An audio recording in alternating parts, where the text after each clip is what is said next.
Hey,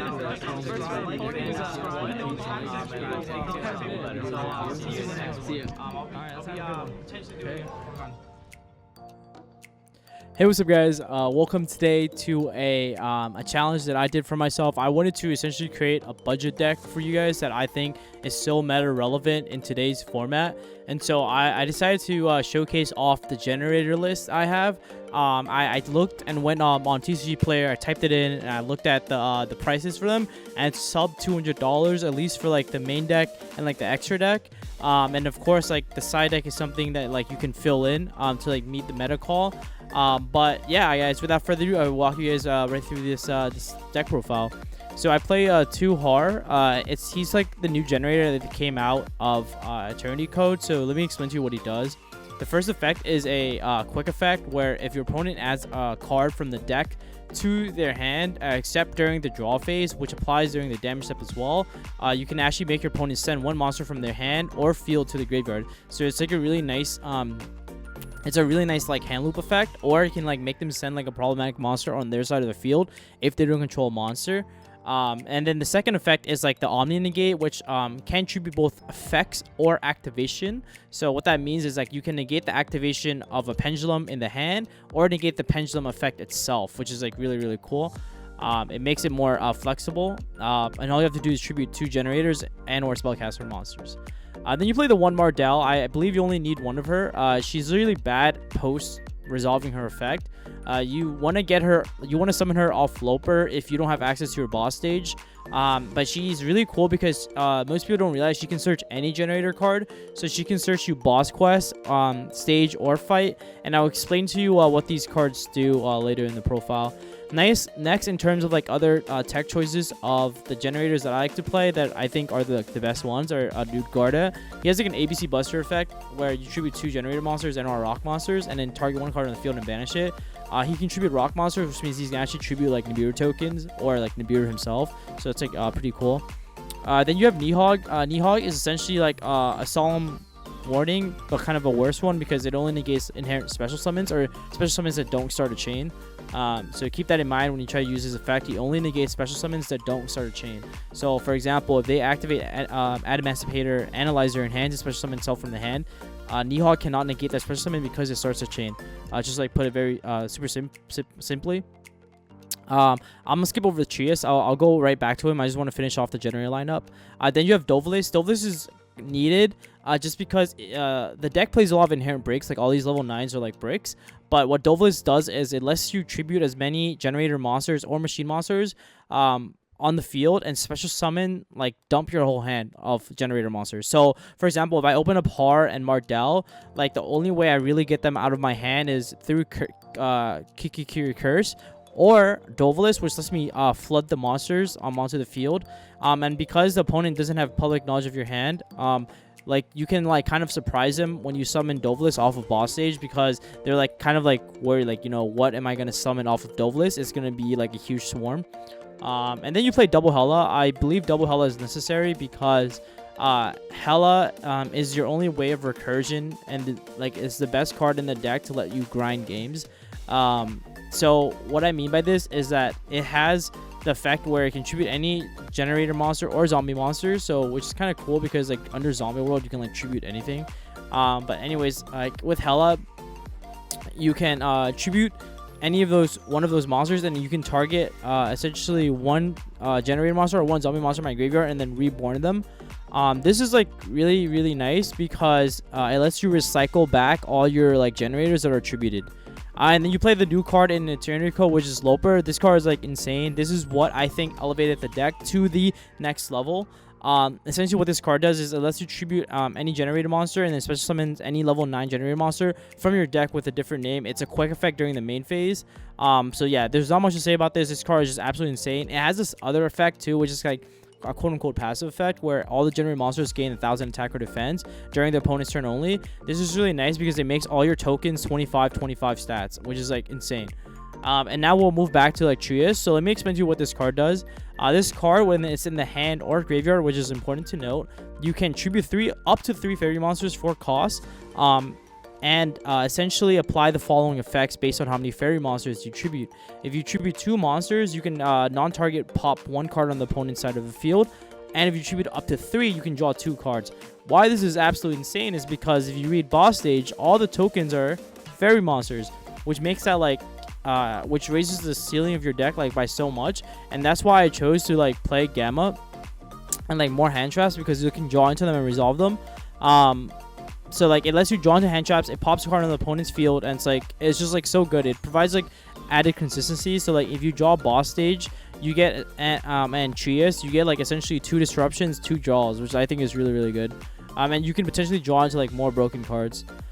Next you play 3 Ash, 3 Veiler, and then the Gamma package. The Gamma package is nice because it has really good synergy with Loper. The Ashes and the Veiler is just better because it's a budget deck.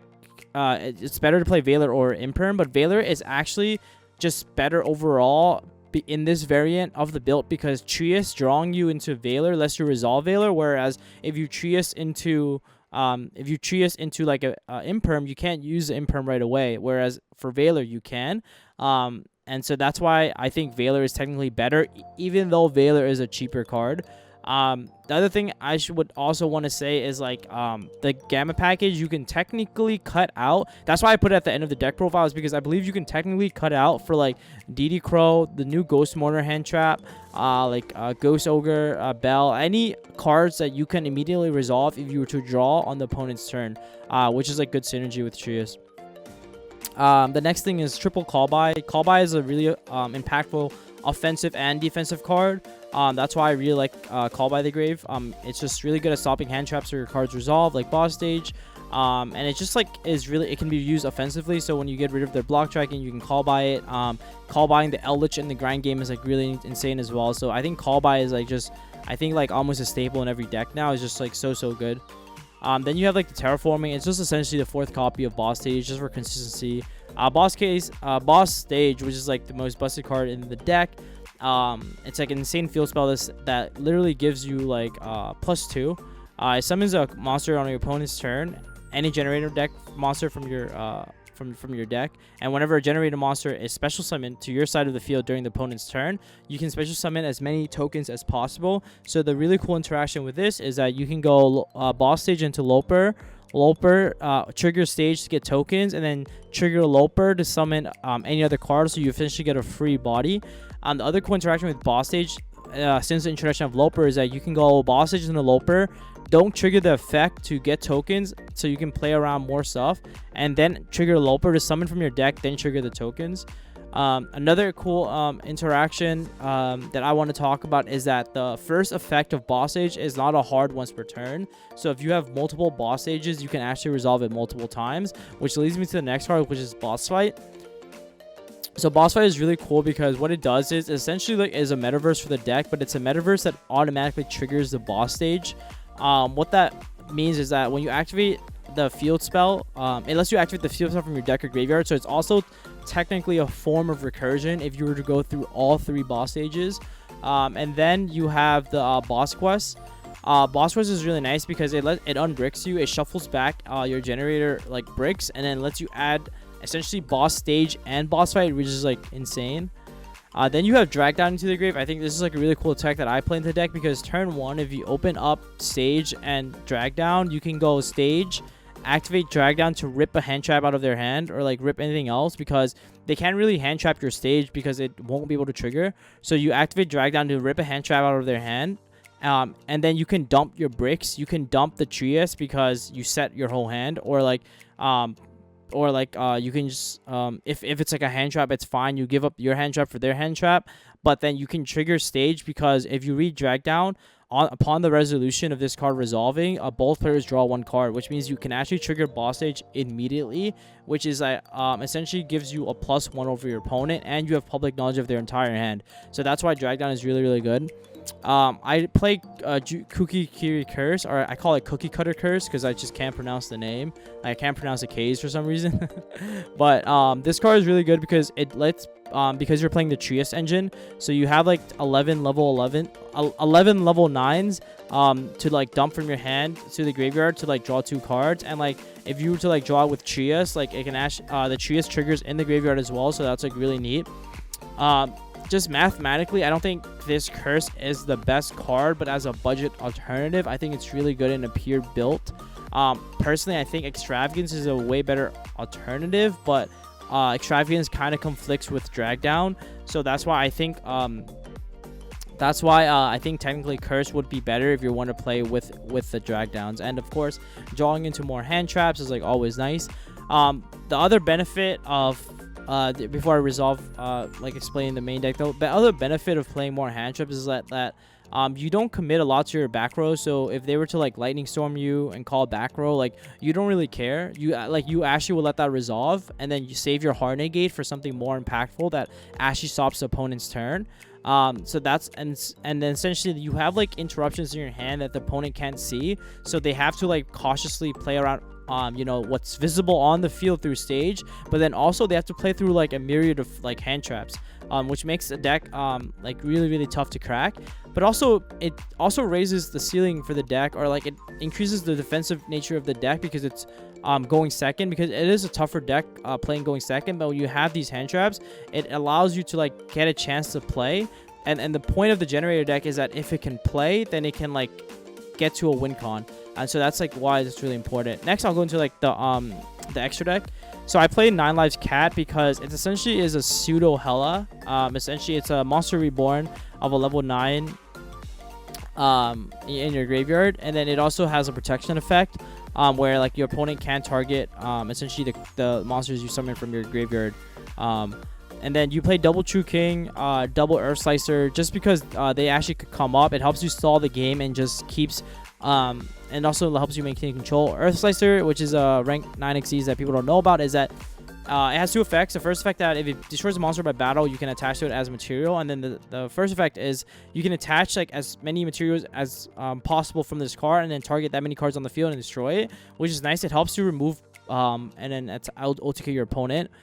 You play like the Blatnier. Blatnier is cool because it has a non-targeting removal. So that's really nice. It also has a pseudo Call by the Grave, non-target. It has a hand loop on your opponent. So you just play Blatnier for its flexibility. That's why I like the card. Then you just play the Nightmare package. These usually never come up because you usually make your rank 9 plays, but it's something that you can just play. Then you might see like 6 blank spots in the extra deck, and that's because I wanted to keep this a budget deck. Personally, I would play Access Code Talker, the BLS link, because they're all like above level 7s. Needle Fiber, Selene, just because you can make Needle Fiber with your hand traps.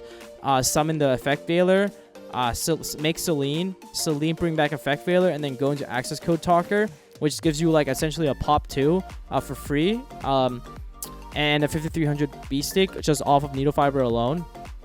But I wanted to keep this as budget as possible, and so to be quite frank, like the extra deck, you can just, your win con is like your big monsters and VFD, so like you don't really need your extra deck per se except for VFD. That's why like I think Extravagance is really good in a deck, but I wanted to keep it budget friendly. And yeah, that's pretty much it, guys. If you are interested in a more, I guess, expensive version of the build, definitely let me know.